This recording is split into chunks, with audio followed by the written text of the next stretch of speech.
Assalamualaikum warahmatullahi wabarakatuh. Perkenalkan, nama saya Muhammad Yusuf Mustamin dari Program Studi Ekonomi Pembangunan Universitas Negeri Makassar, kelas A dengan NIM 1996 141023 dan nomor urut 42. Baik, pada kesempatan kali ini dalam rangka pemenuhan tugas mid semester dari mata kuliah Ekonomi Publik, saya akan mempresentasikan mengenai pembahasan pertanyaan-pertanyaan seputar ekonomika publik. Pertanyaan pertama adalah kemukakan beberapa landasan ekonomika publik. Yang pertama, peran pemerintah dalam perekonomian. Yang kedua, masalah mikro dan makroekonomi dan siapa pelaku ekonomi.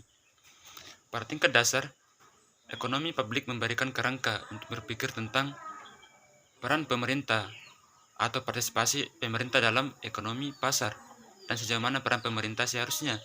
Kemudian ada masalah kunci dalam perekonomian.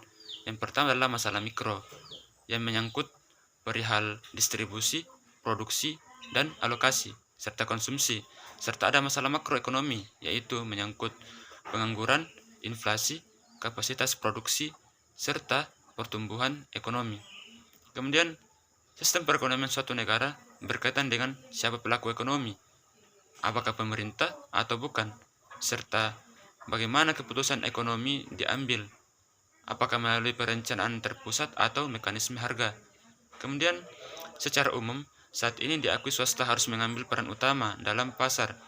Namun, bila terjadi kegagalan pasar dan pemerintah berpotensi dapat memperbaiki kegagalan tersebut, maka sudah sepatutnya pemerintah memperbaiki kegagalan tersebut sepanjang diyakini mampu mengatasinya.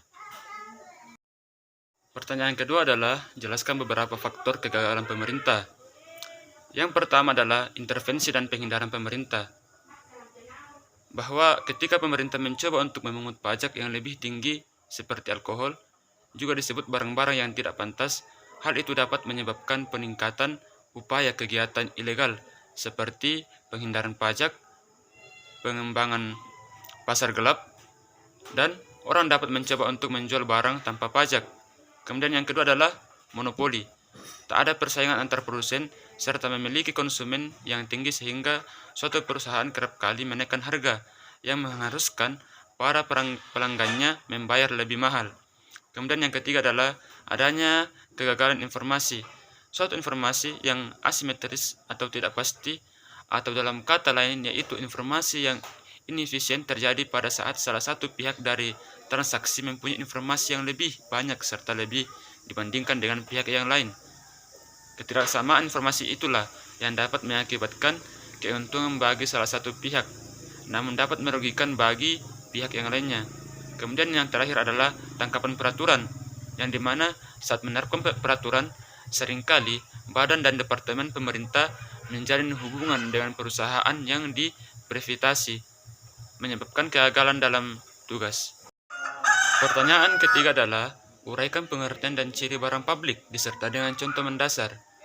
Barang publik adalah barang-barang yang dalam penggunaannya tidak memiliki batasan, dan untuk mendapatkannya atau menggunakannya, seseorang tidak perlu mengeluarkan biaya atau melakukan pengorbanan. Cirinya adalah semua orang dapat menggunakannya. Artinya, semua orang yang ada dalam ruang lingkup negara tersebut berhak dan mendapatkannya. Kemudian ciri yang kedua adalah tidak dipungut biaya dalam penggunaannya. Artinya semua orang bebas tanpa harus mengeluarkan biaya dalam penggunaan barang publik tersebut. Contoh dari barang publik itu sendiri ialah jalan raya, lampu jalan, udara bersih, dan lain-lain sebagainya. Pertanyaan keempat adalah, jelaskan teori pengeluaran pemerintah ditinjau dari aspek makro.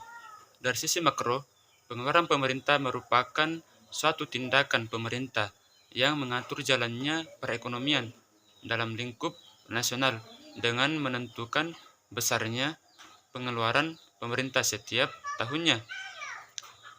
Kemudian ada teori dari Musgrave dan Rostov. Musgrave dan Rostov mengembangkan sebuah teori yang disebut dengan teori pembangunan tentang perkembangan pengeluaran pemerintah. Menurut mereka,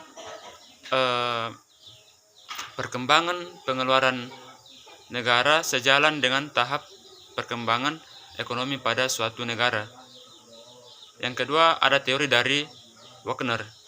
Wagner mengemukakan pendapatnya dalam suatu hukum yang menyatakan bahwa dalam suatu perekonomian, apabila pendapatan per kapita meningkat, maka secara relatif pengeluaran pemerintah akan meningkat pula. Kemudian ada teori dari Piaget dan Weismann.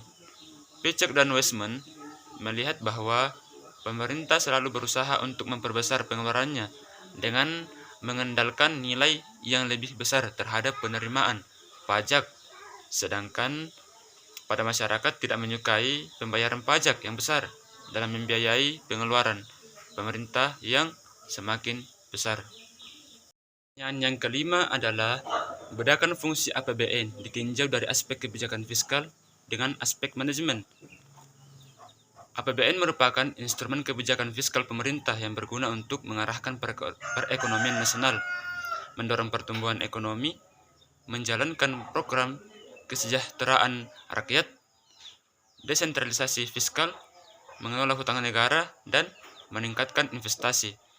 Melalui kebijakan-kebijakan yang tercermin dari komposisi belanjanya, APBN diharapkan mampu melakukan ekspansi yang dapat menstimulus kegiatan ekonomi yang lebih produktif sehingga membawa kesejahteraan bagi masyarakat.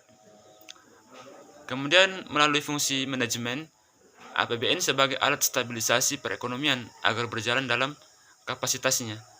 Jika perekonomian dalam keadaan lesu, maka peran pemerintah melakukan intervensi dengan menambah pengeluaran, atau sebaliknya, jika perekonomian terlalu panas atau pada saat permintaan agregat domestik tumbuh di atas kemampuan sektor penawaran untuk tumbuh, maka peran pemerintah melakukan kebijakan fiskal yang ketat.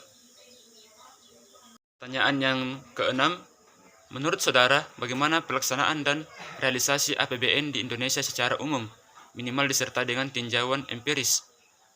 Menurut saya, implementasi dari APBN itu sendiri sejauh ini sudah efektif atau bisa dikatakan maksimal.